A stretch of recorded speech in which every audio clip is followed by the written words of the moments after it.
E aí, povo de Deus, vamos livear? Live ligeira. Tô aqui preparando a aula de sábado do treinamento para treinamentos. Por que os treinamentos não dão certo, né? Já apareceram lá os haters no meu vídeo. Eu amo um hater, gente. Eu amo hater. Amo hater no meu vídeo. Que eu teria que ter dito, né? Se eu vir alguém. Gente, acorda. Eu tô fazendo a dublagem de um texto de uma pessoa. Eu estou dublando a fala de alguém que trouxe essa fala pra mim. Capaz. E outra, os fiscais do Enem, né? Vamos o que fazer, gente.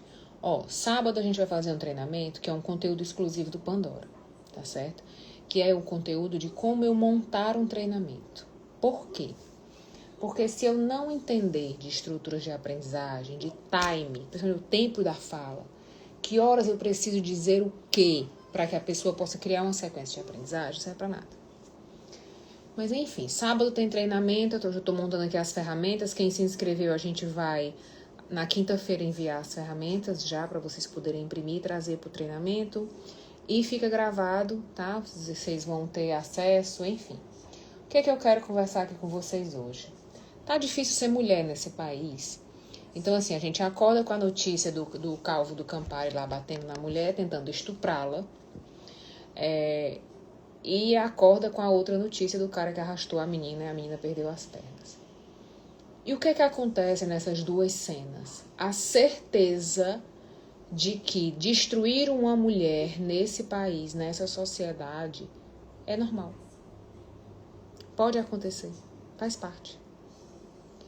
Quando você pega um cara que ficou meses na internet, anos, vendendo curso, falando mal de mulher, que toda mulher é puta, que toda mulher é usada, toda mulher gasta, toda mulher é aquilo, e esse cara vira um fenômeno, esse cara ganha dinheiro, e esse cara convence mulheres. A primeira coisa que veio pra mim quando aconteceu a notícia do Red Pill foi, eu lembro da entrevista dela no canal Não Minta Pra Mim, ela dizendo que concordava com o que ele dizia, que buscava um homem como ele, então ela foi direto na fonte. Ou seja, nós somos doutrinadas a acreditar nesse tipo de discurso num lugar de proteção, de valores, sabe? Um homem de valor, um homem que... A gente é ensinada meio que botar uma manteiga nesse discurso e encontrar algum glamour nele. Né? Então, quando eu vi aquela menina defendendo aquele cara, dizendo que escolheu ele pelo que ele dizia, eu falei, meu Deus, essa menina foi enfeitiçada. E aí, assim, surpreendendo um total de 0 pessoas, ele a violentou, né? A agrediu e tentou estuprá-la dentro de casa. Para mim, você não diz não. Né? E ele ainda diz muito claramente, pode chamar a polícia. Pode chamar a polícia por quê? A audiência de custódia está solta. Então, a certeza de que o que eu estou fazendo vale a pena. A certeza de que eu posso fazer o que eu estou fazendo. Eu posso agredir você, eu posso tentar estuprar você. Você pode gravar, você pode ter hematoma, você pode dar entrevista pro Fantástico. Amanhã eu tô solto. E você tá cheio de hematoma, meu amor. Você que vai pro médico, você que vai pro psiquiatra para se tratar, você que vai pro psicóloga recuperar do trauma, porque eu tô free, eu tô livre. Eu vou andar na rua, sabe? Ainda vou fazer um vídeo, quem me conhece sabe, entendeu? Então, assim, é muito pesado. Hoje eu fiquei pensando muito se eu ia fazer live ou não, mas o silêncio é uma concordância, é uma omissão, porque eu que trabalho com terapia, né, trabalho com terapia há muitos anos, atendo muitas mulheres vítimas de violência, vendo o quanto essa violência está escalonando, e está escalonando em homens muito jovens. Nós estávamos acostumados a ver violência em casais depois de um certo tempo, né? Homens mais velhos, homens depois do vício do álcool, essas coisas. Nós estamos vendo jovens com menos de 30 anos agredindo mulheres, matando mulheres, esfaqueando. Então, assim, onde é que a gente está errando? Porque 30 anos tem a minha filha. Eu tenho uma filha de 28 anos. Onde é que a gente está errando nessa educação que a gente está dizendo para os homens que é assim? Sabe? Onde é que a gente está construindo esses valores? A gente precisa observar. Porque senão a gente não vai mudar nada, né? É muito triste ver isso. E isso está em tantas camadas simples, do olhar para essa mulher, que eu acho que eu falei isso aqui esses dias, eu tô operada, né? E aí as outras mulheres me dizem assim, nossa, o seu marido vai adorar. E eu digo, esse corpo é meu. Por que outra mulher, quando me vê, ela não fala comigo, ela fala com o meu marido? Por que ela me vê como alguém que precisa agradar a um homem, ou alguém que vai cortar o corpo para agradar um homem? Que este corpo é para o prazer de um homem.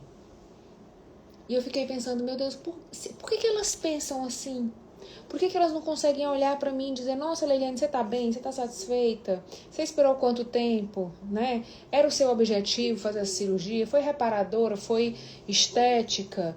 Como é que tá a sua recuperação? Você tá satisfeita com não sei o que? Você tinha algum medo de alguma coisa? Não, eu não existo. Eu não existo como ser humano, como mulher naquela situação. Isso me chama muita atenção, que é quando nós mulheres, voltando para o assunto do menino do Campari, que é quando nós mulheres absorvemos essas ideias de doença, de opressão e etc, etc, sem perceber. Umas ideias meio amanteigadas, sabe? Meio que passou a manteiga ali e deu certo. Vou contar um babado para vocês. Eu tive num evento esse final de semana que tinha tudo para dar certo e deu tudo errado. Por quê? Falta de alinhamento na comunicação. Nós, mulheres, temos uma enorme dificuldade em fazer um evento para mulheres. Você vê que o mercado está cheio de evento para mulheres. Imersão, empoderamento, o feminino e o masculino, conectando o eu, enterrando a lua. Enfim, o mercado feminino está lá, está bombando, está estourado. Nós temos uma enorme dificuldade em montar um evento para mulheres e não transformar ele numa festa de aniversário.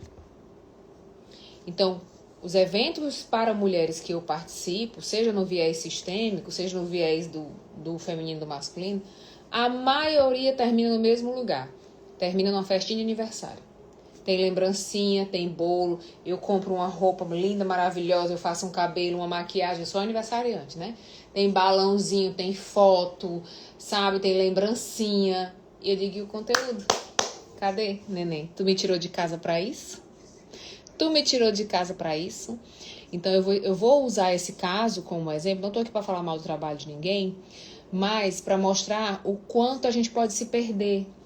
Sabe, eu quero dar um bom coffee break, eu quero dar uma boa lembrancinha, eu quero fazer uma coisa bonita. Claro que eu quero registrar para eu montar material.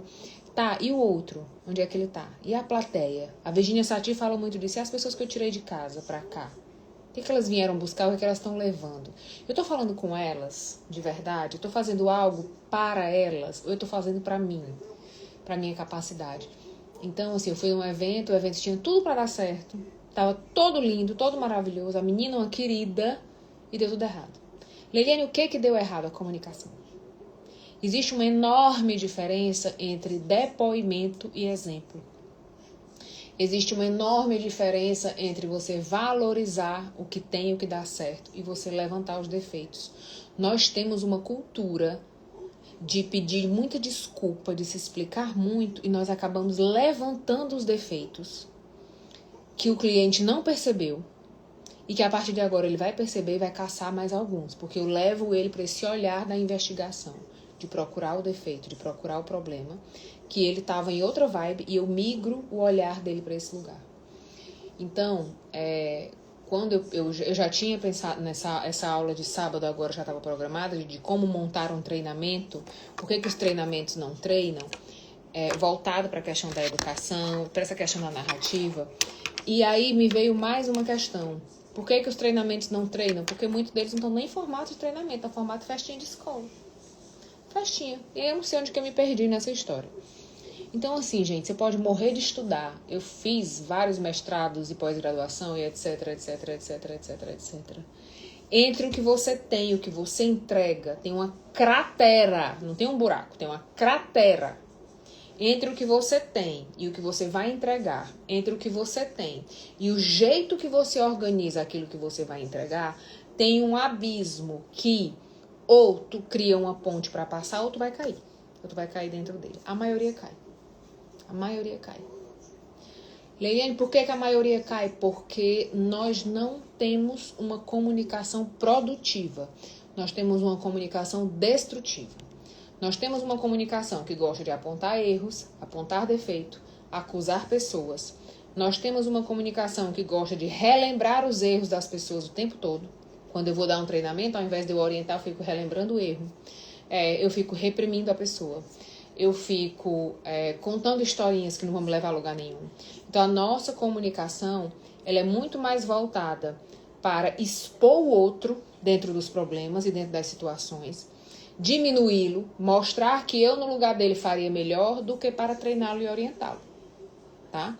É por isso que eu montei o treinamento de sábado, porque eu fui treinar uma empresa, né, fui desenvolver o treinamento para uma empresa que me contratou e eu não consegui com ela gerar nessa pessoa um treinador, porque ela não conseguia abrir mão da comunicação opressora. Sair da comunicação opressora para a comunicação construtiva era um passo muito grande em pouco tempo. Então eu falei para essa pessoa, olha, eu vou montar o treinamento, mas você não pode executar. Você não tem essa habilidade ainda. Eu vou chamar alguém e nós vamos organizar um treinador para a sua empresa.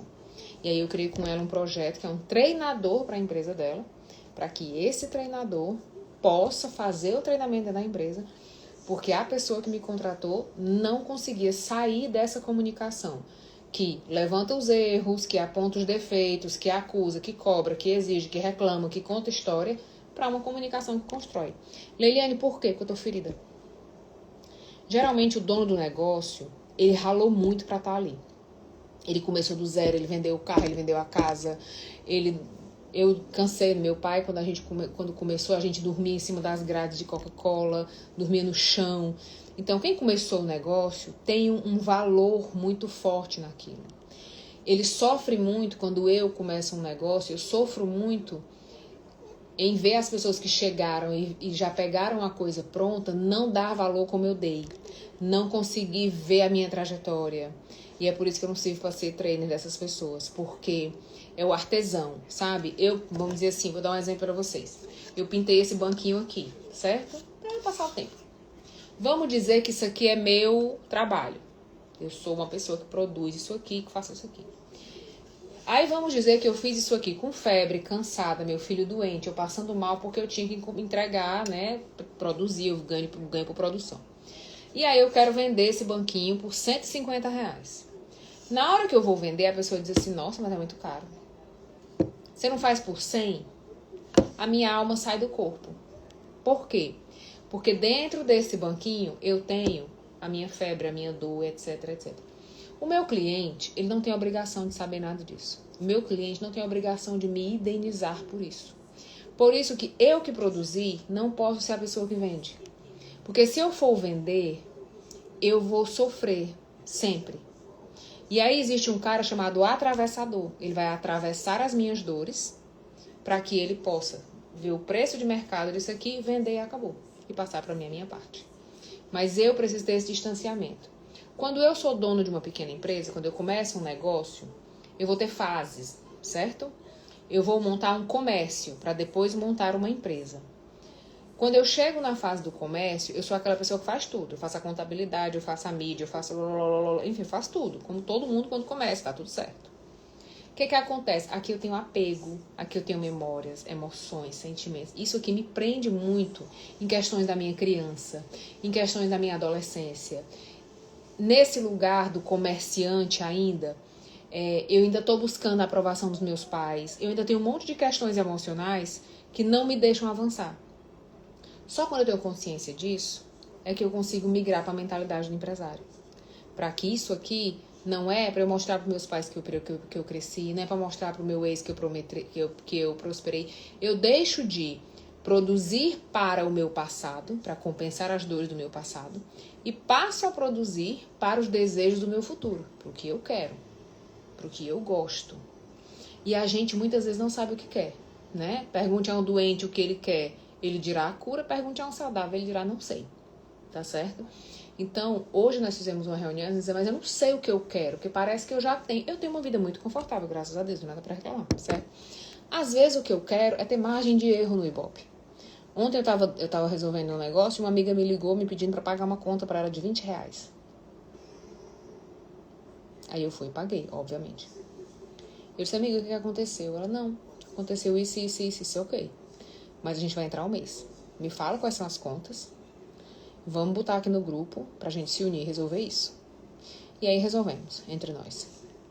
Não é a primeira vez que isso acontece, nem vai ser a última. E graças a Deus eu nunca passei fome na vida que as minhas amigas me abraçaram.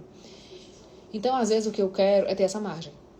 Às vezes, o que eu quero não é ter um jatinho, sabe? Às vezes, o que eu quero, minha motivação de trabalho é isso. É poder dar a mão para quem precisar, quando precisar e se precisar. E a gente vai perdendo essa habilidade. Quando a gente monta um negócio, quando a gente vai montar uma carreira, é muito comum que você comece a sua carreira olhando para trás, querendo provar para as pessoas que te desacreditaram, querendo mostrar para as pessoas que te diminuíram, e você está o tempo todo olhando para trás. Você não está trabalhando para quem te paga, você não está trabalhando para o teu cliente, você não está trabalhando para o teu produto. Você está trabalhando para se vingar das pessoas que te feriram. Você só avança, só monta um negócio. Você só avança financeiramente, você só avança emocionalmente como profissional quando você consegue renunciar a essas pequenas vinganças. E aí você vai montar de fato um negócio, vai montar de fato um treinamento e vai de fato avançar, tá? Mais ou menos por aí que a banda toca, beleza? Mandem um assuntinho pra gente assuntar. Eu gosto quando vocês mandam um assuntinho, eu gosto de perguntinha. São 9h30 da noite. Ai, eu já tô cheia de dor. Vou me deitar, vou tomar meu remedinho, meu bom remedinho, que eu sou uma mulher operada, deixei ela que ela é operada, ela tá de resguardo, mas ela é hiperativa, neuro e física, então ela não consegue ficar quieta, e aí ela fica inventando coisa, atendendo, fazendo constelação, já tô atendendo com tudo. Só não tô correndo que eu não posso, mas se eu pudesse já tava. Tá bom? Seguinte, sábado tem treinamento às 9 da manhã. Corre, porque esse conteúdo é exclusivo do Pandora. Eu tô abrindo pra vocês. Acho que tá 90 e poucos reais, 95, 97, igual, ok? Tá? Na quinta-feira a gente já vai mandar os materiais. Fica gravado, vocês vão ter acesso à gravação, tá? Mas aproveita que assim é meu presente de final de ano, tá? Porque esse é o último final de semana que eu vou trabalhar esse ano. No próximo eu já tô viajando. E assim seguimos, tá? Mas vai fazer muita diferença pra quem quer. Se você tem problema de atendimento no WhatsApp, se você tem, tá? Cuida, que vai dar certo. Vamos embora. Cheiro.